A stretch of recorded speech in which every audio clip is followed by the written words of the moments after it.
Welcome to Industry Focus, the show that dives into a different sector of the stock market every single day. Today is Wednesday, July the 10th, and we're talking healthcare. I'm your host, Shannon Jones. I am joined once again by all-around good guy, healthcare guru, Todd Campbell. Todd, we missed you. The people missed you. So glad to have you back on the show. It's great to be back. I love to do hands-on research, so I figure I might as well go get this crazy eye surgery and see what all this eye surgery is all about and see if there's any stock investing tips. Unfortunately, no, there weren't. No stock ideas. It was all for naught, Todd. It was all for naught. Well, I don't know. I do have a lens from Bausch & Lomb now sewn into the back of my eye, so maybe I should be paying more attention to them. Well, so glad to have you back, especially for this week, because we've got a lot to catch up on. First and foremost, we're going to be going into some news that came out of the marijuana industry and also giving some updates in the gene therapy space as it relates to hemophilia. So glad to have you back on the show, Todd. Let's kick things off with the news heard round the marijuana world. Really can't underscore just how big of a development that came out of Canopy Growth on July the 3rd. This was the half day of trading right before the stock market was closed on July the 4th, by the way. Don't you love how they do that? I love how they do that. I was literally driving in the car on the way to North Carolina, and my phone started going off, and I was like, you've got to be kidding me. No way. But the news heard around the world is that Bruce Linton, co-CEO, is no longer CEO of Canopy Growth. Todd, there's a lot more to this story than meets the eye. Probably one of the more fascinating developments that I've seen. Really unexpected, I think, for a lot of people that have been following this space. Truly surprising, but maybe as we dive deeper into the story, we'll realize that we shouldn't be as surprised, perhaps, that this has happened. I think that what made it so surprising is that Linton was one of the more vocal and successful advocates for the legalization of marijuana and the creation of marijuana markets and the mainstreaming, if you will, of legalization and it as a business opportunity that should be considered by investors. I mean, he was vocal, he was at the forefront, and he took a very small fledgling company, Canopy Growth, operating out of a very small, old Hershey chocolate factory, and turned it into the biggest publicly traded marijuana stock on the planet and the largest in terms of sales of the marijuana growers. So a very successful entrepreneur. And like you said, surprising and interesting. Because it could Shannon, we'll dive right into it, right? So why? Why did they get rid of Linton, right? If I'm just raving about how he was so important to the industry and such a pioneer, why would they get rid of him? And I think that when you dig into the story, you realize that a lot of it has to come from this cutting edge deal he made with Constellation Brands, which of course is the beer, wine, and spirits giant behind Svedka Vodka and Corona Light and Corona Extra. And the way that changed once that deal got put in place, the makeup of the board of directors, and ostensibly shifted kind of the goals, if you will, of this company from where it was before as an emerging marijuana company to where it could be in the future as a maturing marijuana company. What was interesting to me about this, you mentioned Constellation. Of course, they gained 4, I think, of the 7 board seats with the $4 billion deal that was made. They, of course, now own or have the potential to own more than 50% of the company moving forward if you include the warrants. So really, a lot of the control went over to Constellation Brands because of that deal. Bruce Linton was really the key player that brought this deal into play, and now it's Constellation that ultimately gave him the boot. Of course, Bruce Linton, he's a pretty aggressive player. I think if you're any of the other major Canadian producers, you probably got the news and you're thinking, thank goodness this guy is out because he's killing us. But at the same time, you mentioned just how passionate he was about the industry, being an advocate. Canopy Growth is really the bellwether of the entire industry right now because of Bruce Linton and his work, and with just him being really the face of the industry. So they did have a bad quarter, which we'll get into in a second. But I think for a lot of investors that have been watching this space, having someone like Bruce Linton on your side, really driving and moving and really trying to expand globally, certainly a good thing. I think for Constellation, though, I know there was a question that was thrown out to the Constellation brand CEO about, is this a financials issue? Is this a more strategic issue? He seemed to back away from it being a financial issue. I've got some question marks on that because they came off of a bad quarter, Todd. Very, very bad quarter. And yeah, I mean, what is the corporate line, right? That this Constellation CEO is not going to go on there and say, he was horrible, we had to get rid of him because we were losing money left and right. He's not going to say that. And, you think about boilerplate, just look at the press release, right? Announcing that Linton was gone. He is stepping aside. Stepping down was the terminology. Stepping down, And I mean, it's kind of disingenuous, when you see that, because it makes you think as an investor, oh, he's choosing to spend more time with his family, or, he's obviously been foot on the gas for 4 years or wherever, and now he just wants to sort of ease back. He still owns a truckload of shares, so he'll still end up benefiting from Canopy Growth in the future. So it's a little misleading to investors to say step down. And I think that Linton took, he didn't like that. He went on to CNBC that morning and said, hey, just to be clear, I'm not stepping down. I was terminated. But he was he struck, and if you get a chance, listeners, go and watch that interview because it was a very intriguing interview. He struck a very realistic tone, a very mature tone for someone who's built this baby up into this crazy successful company and has now been asked to say bye. I don't even know if they actually said anything in the press release about him serving as a consultant, which oftentimes when you're easing somebody out, you do. And I don't think I saw any kind of a mention to that. He said on the interview, quote unquote here, I really think at the end of the day, sometimes entrepreneurs are entrepreneurs because they're not super employable. And I would say I probably don't have a resume because I like creating businesses and driving them. You don't always mesh well with everyone in the playpen. And I think probably what they're doing will probably be a better decision. And that's a very realistic tone. It's a logical tone. And granted, however millions of shares he has, he doesn't want the stock to tumble on his exit. But I think what he's saying there is that, yeah, I'm a foot on the gas entrepreneur. And you need to be that way at the start of a company to build the company into something that can take a leadership position. But the skill set that an entrepreneur like Linton brings to the table isn't necessarily the same skill set that you need to take the company to that next level as you're looking to expand out of Canada into a much larger playpen. Right now, you're talking global operations, European operations, moving into the U.S.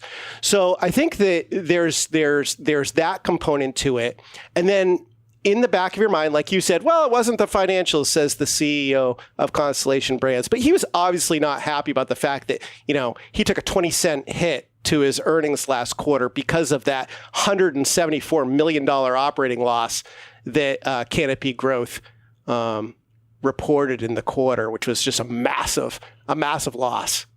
And that loss, I think, was punctuated because right at the end of the quarter, there was some, I guess you could say, scrutiny just related to the massive amount of share-based compensation that was paid out. I think it was about a third of the losses that they saw in that particular quarter. That was more than many of the major ones. You're talking about Tilray, Aurora, Kronos combined, just in terms of share-based compensation. Bruce Linton was very much of the opinion, I'm going to pay my employees 1.5 times their salary in shares to make sure they're aligned with the business. He even came out and said, if I hadn't done that, the losses would have been even wider. And this was before he was terminated. So I think what you'll see with Constellation Brands, what I suspect will happen, they'll bring in someone with some industry experience, probably on the consumer packaged goods side, someone that is experienced in management to just kind of help take Canopy from startup to really mature, growing global company, as you mentioned. So I think it'll be very telling in who they bring in. Right now, co-CEO Mark Zekulin, I think right now, is serving as the interim CEO, but they have said that they are starting a search to look for a new CEO. Bruce Linton, though, on the other hand, I watched that CNBC interview. He was asked, what are you going to do now? I would not be surprised if he started a new company. He said he's not going to be doing it in Canada. But if he started a new company in the U.S. to get ahead of U.S. legalization, of the shares that he still owns with Canopy, I think it's like 18 million shares right now. Of those shares, he said he's going to be holding on until, at least until the U.S. legalizes marijuana here. So he's pretty bullish about that happening. I could easily see him back up on the scene sooner rather than later in the U.S. with a brand new company. What was really fascinating, Shannon, I know you're going to figure out where I'm going with this. What was really fascinating to me in that conversation is someone actually had, the nerve to say, so what do you think as far as investments? Yes. Now that you're not affiliated with Canopy Growth anymore, what do you think are savvy buys? I mean, here you are, the ultimate industry insider. And he said, unsurprisingly, Canopy Growth, he owns a ton of it. He's not going to say, yeah, sell it all. He also mentioned Canopy Rivers, which is kind of the U.S. investment arm, if you will, of Canopy Growth that was spun out.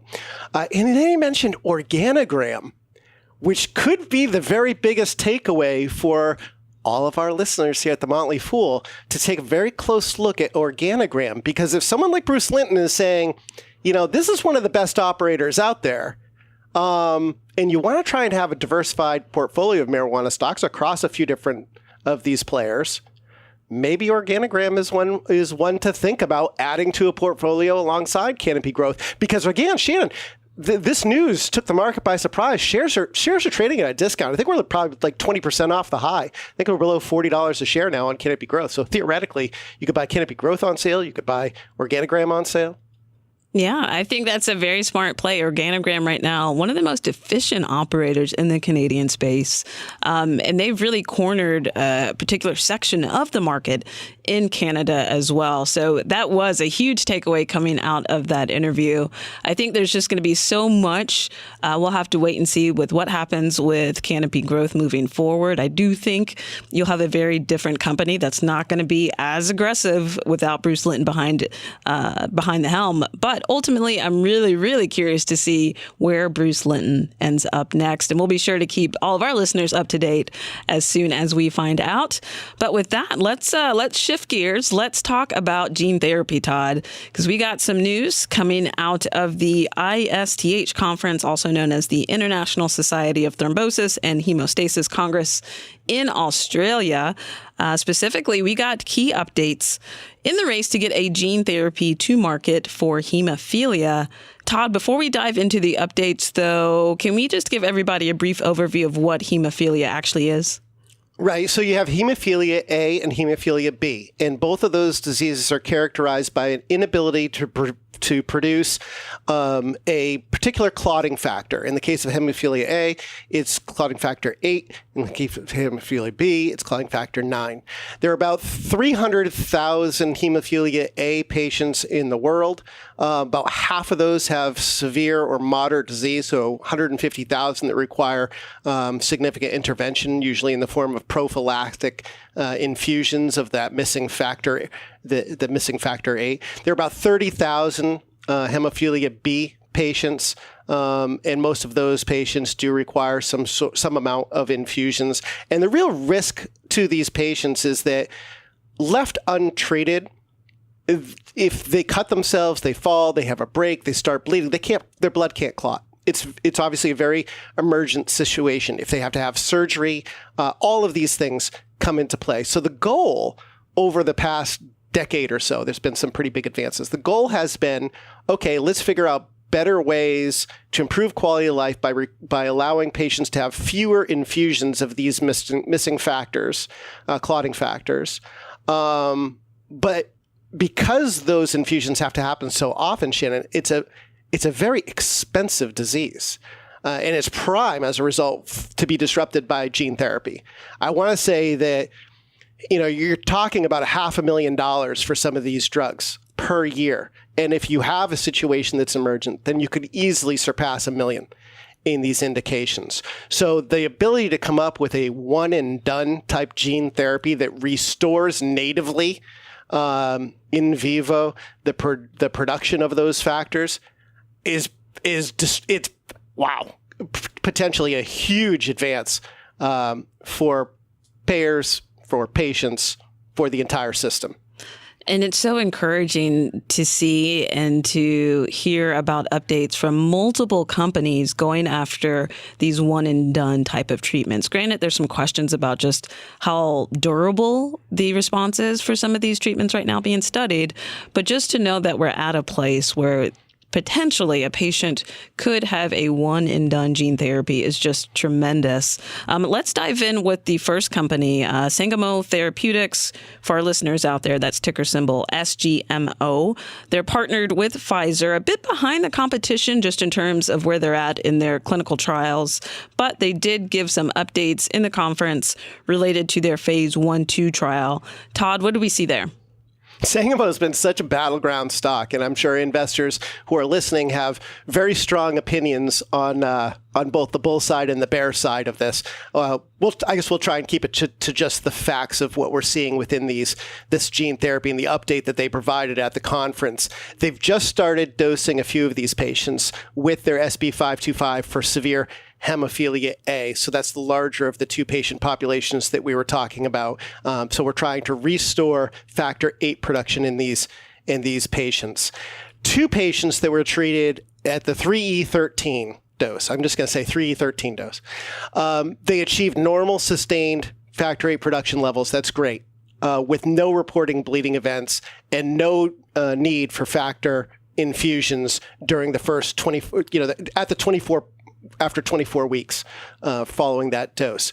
Two additional patients have also been treated, and they're showing comparable results so far to those first two patients. So the idea here is that, okay, SB525, it restores what's considered to be normal production and potentially eliminating or significantly reducing average bleed. So certainly puts it in contention, but as you said, a little further behind another industry player that had some interesting data as well. Yeah, so still early, and this is just for many of these companies, very small subset of patients that we're looking at.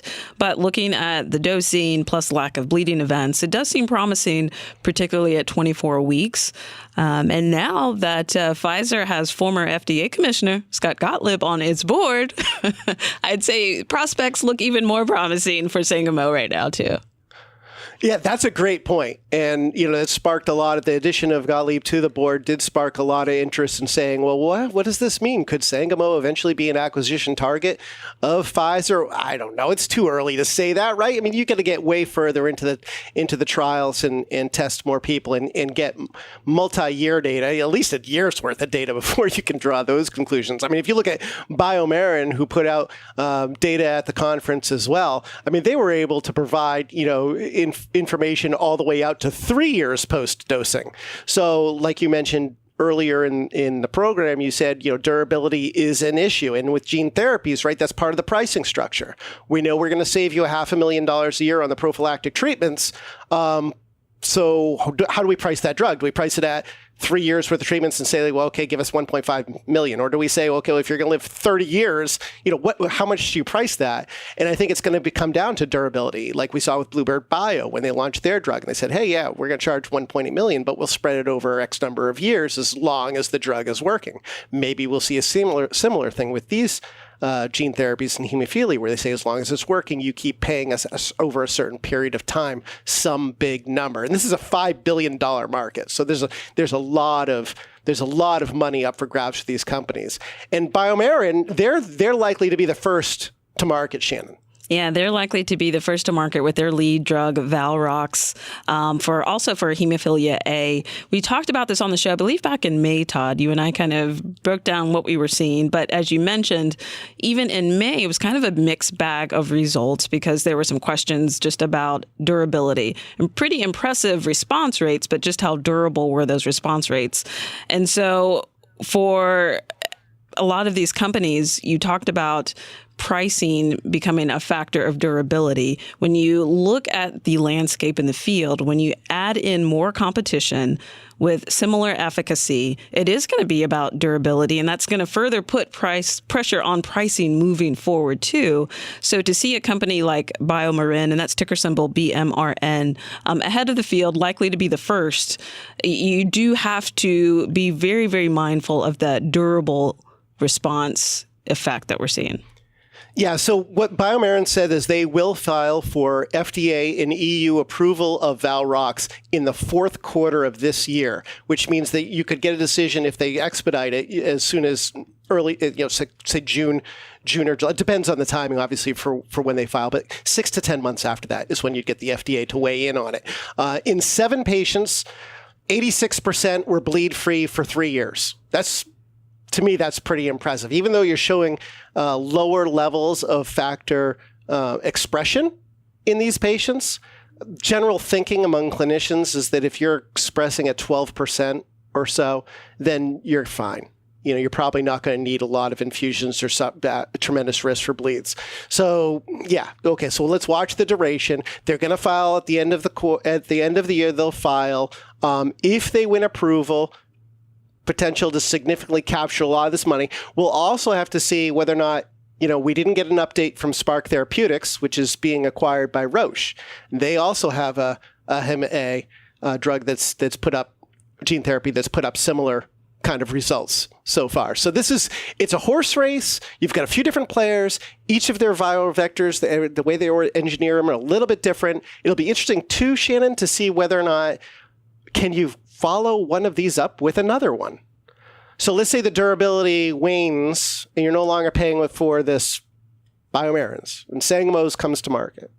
Well, can we try Sangamo's in these patients? So there could be room for multiple players. Totally agree. Could be room for multiple players. And that brings us to our third company update.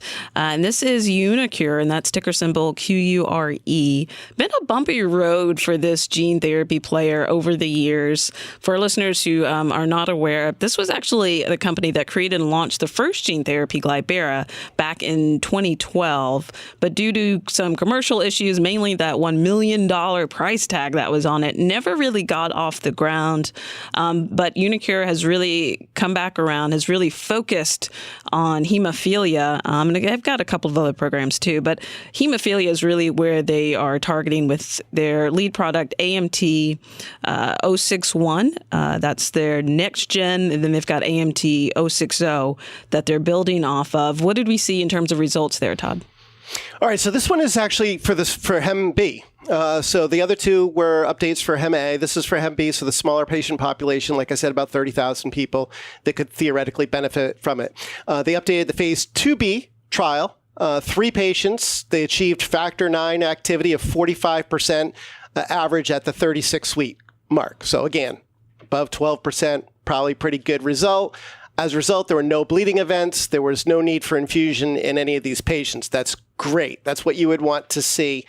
So, gold star on that. They also updated phase 1/2 for that prior generation drug, the AMT 060, and showed that over the past 12 months from baseline, there had been an 83% reduction in bleeding events. So obviously, you've got patients responding to that first gen. The idea is that 061, the second gen, will be better and maybe improve upon that, maybe get that into the 90% range. We have to wait and see.